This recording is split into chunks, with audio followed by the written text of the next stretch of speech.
Ah, flowers. They're colorful, beautiful, and guaranteed to make you smile. Welcome to the home of Random Acts of Flowers, an organization that delivers beautiful flowers to people who need them most. And behind the deep red roses and pretty pink carnations is someone who cares. Joni, thank you so much for joining Valerie, me on the thank you for having show. us. Thank you. Tell me about Random Acts of Flowers. I mean, it's such a neat idea. Where did it come from?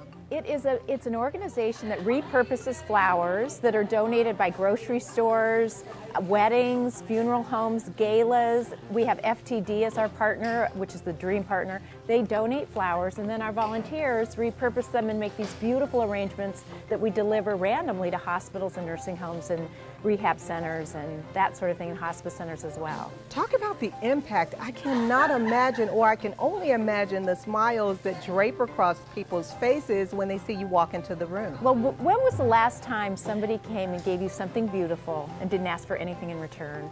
Not a dollar, not a vote, just a thought, a moment of kindness. And how rare is that today? So Random Acts of Flowers was born because our founder, Larson J., who lives in Knoxville, had a terrible accident, was hospitalized for a long time. When he awoke, he had all these flowers around his room, but noticed that his fellow patients didn't. So he took the cards off, and he and his wife, Adrienne, delivered them down the hall, and just it lit up the hall, and it lit up the nurses, it lit up the doctors and the patients.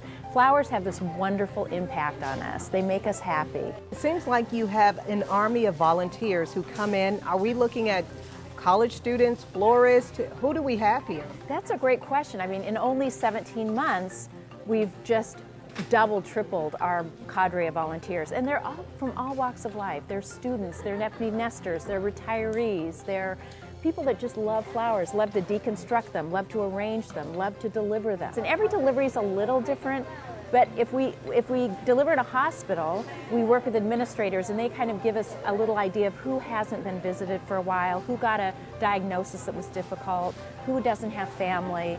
So they kind of hand escort us into each room, but it's always a surprise. They're never expecting us. And it's just sort of this wonderful, I've got a dream job. That's all I can say. I have the best job. Well, I'd imagine that you have facilities wanting you or asking you, or even probably saying, please come to us and deliver. They do. That's a great question. They do ask us to come deliver, and we just need to grow. We've got, I mean, no pun intended, we need support, we need financial support, we need to build the capacity so we can deliver to more health care facilities, even in lower income areas, in collar areas that would never have thought to get flowers.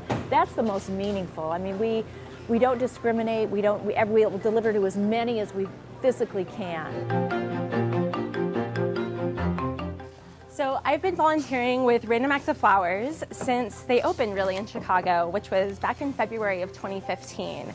And I really just fell in love with what they were doing because they have so many positive points of impact from the time that the flowers initially come in, and we're really acting as a recycler for these warehouses and for florists and events. And then we get to come in and work with pretty flowers, which is obviously a nice perk. And then we get to repurpose them into beautiful arrangements that can be used any number of places, from hospitals to hospice centers. And it's really just nice to be able to share something beautiful with these people that might not otherwise have something that they can celebrate at that point in time. A lot of times we'll go into long-term care where maybe somebody hasn't had a visitor, someone is fighting for their lives, somebody their kids live out of state, so they've been alone a while and they haven't had a real intimate moment with someone that really remembered them. They felt forgotten. The first delivery I made was to a lady named Hattie, and she was, I would say, in her 90s. And I got down really close and I said, Hattie, these are for you. We brought you a special surprise to bring spring into your room because it was winter in Chicago and you know how cold it gets.